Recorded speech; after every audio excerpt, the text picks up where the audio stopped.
one of the readings of the Torah of this particular week is called Behar. Literally means in the mountain, in Mount Sinai.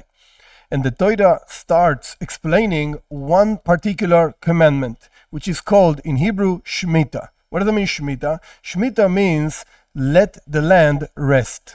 The Torah says that 6 years we have to work the land, a period of 6 years, and then the 7th year we have to let the land rest. And then when there are 7 consecutive periods of 7 years, then comes a year of Yovel, Jubilee, which means 2 consecutive years, the 7th year of that particular 7th period, plus the 50th year, because 7 times 7 is 49, plus the 50th year, the land rests.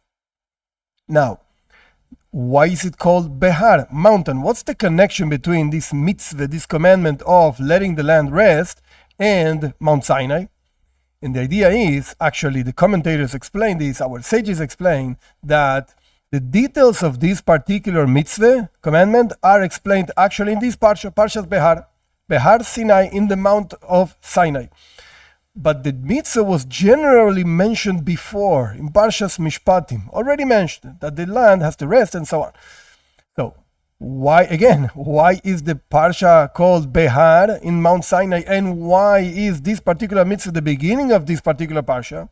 Because just as the details of this commandment were given in Mount Sinai, not just the general idea of the commandments, but the details were also given Behar Sinai, in Mount Sinai, the same thing applies to all the other mitzvahs.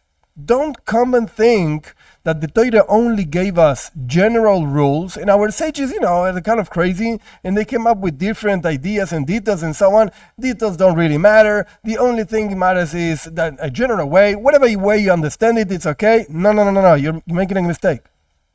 Just as this particular commandment was mentioned in general in Parshas Mishpatim, and in particular in this particular Parsha, and the Torah says, Behar Sinai, in Mount Sinai, the same thing applies to all the other commandments.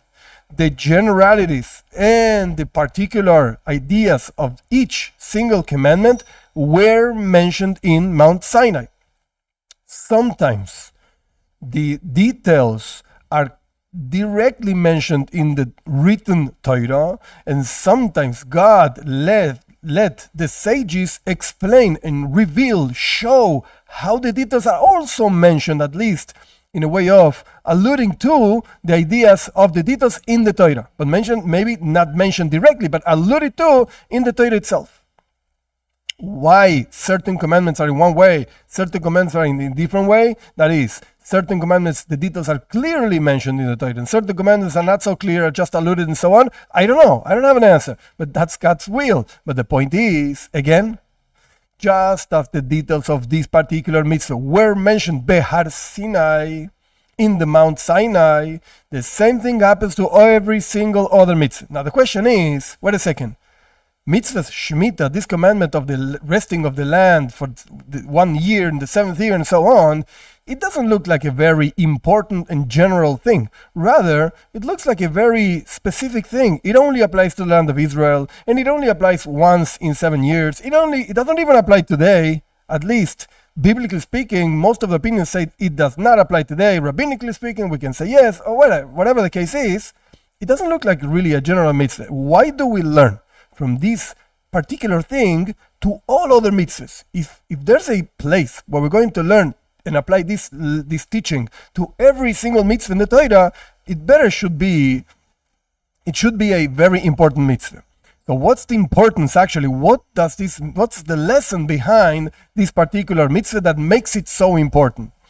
So again, let's go back. For 6 years, we have to work on the land. We have to be involved in earth, in the land, and so on, and work with it, and so on.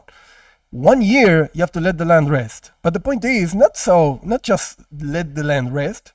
The point is, you should actually rest, and you should actually reconnect to God. So for 6 years, you're involved into earthly, mundane things, and 1 year, in a period of 7 years, you should be actually remove yourself from earthly and mundane things and focus in God. Let the land rest. Let your work, so to speak, rest, and develop your connection to God. And we see the truth is that it works both ways. In order for you to be able to be actually into the land and not be affected by the land, to be involved in earthly, mundane things and not be actually swallowed up by these things and become a mundane person. So you need a very strong preparation of connection to God. Only when you're really conscious of your godliness inside of you, of your connection to God, you can go down to the earth, you can go down to mundane things and not be affected by them. On the other way, on the contrary, affect the mundane things and make them holy. That's one way. So you need, first of all, a 7th year, so to speak, in order to be able to work on the rest of the 6 years. And the same thing happens the other way around.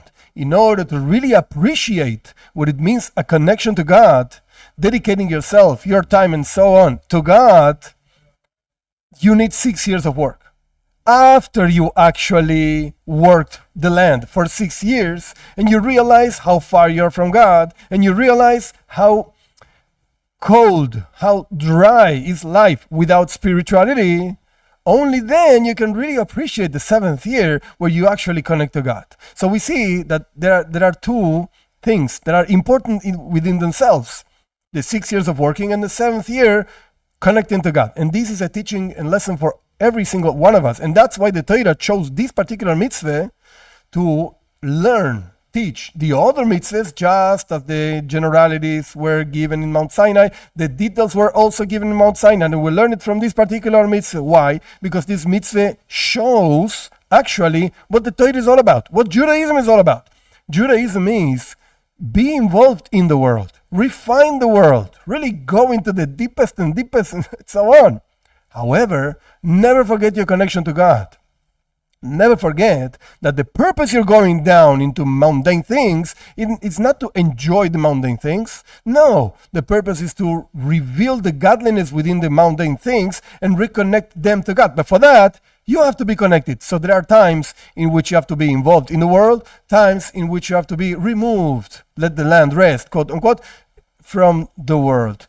This is the whole thing of Judaism. And the truth is that even if the practical application of the commandment does not apply to every single human being. Like, for instance, I live in Argentina, so it doesn't really apply to me, the 7th year, but the teaching, the lesson behind it, being involved in the world, to refine the world, being connected to God, and so on, this applies to every single person. And one more detail, specifically speaking to Bnei Noach, to non-Jews that want to follow the message of Judaism for non-Jews.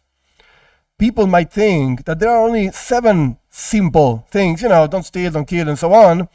But the truth is that there are many, many, many details behind those 7 general ideas. This is something mentioned in Sefer HaChinuch, the book of education, in the Mitzvah, when he explains each commandment, the commandment 416, you can look it up, actually it's very interesting text. He mentions this idea that 7 commandments of Bnei Noach are very general rules and ideas. But behind those general rules and ideas are many, many ramifications, many, many derivatives that are also part of the message of Judaism to non-Jews. So don't come think just general things, that's it, you're fine in the eyes of God, so to speak. No, there are details. And the connection to this particular reading of the Torah is that the details were also given in the Mount Sinai. Never think it's something that a crazy rabbi came up with. No, the details of each single service man does to God were also given on Mount Sinai.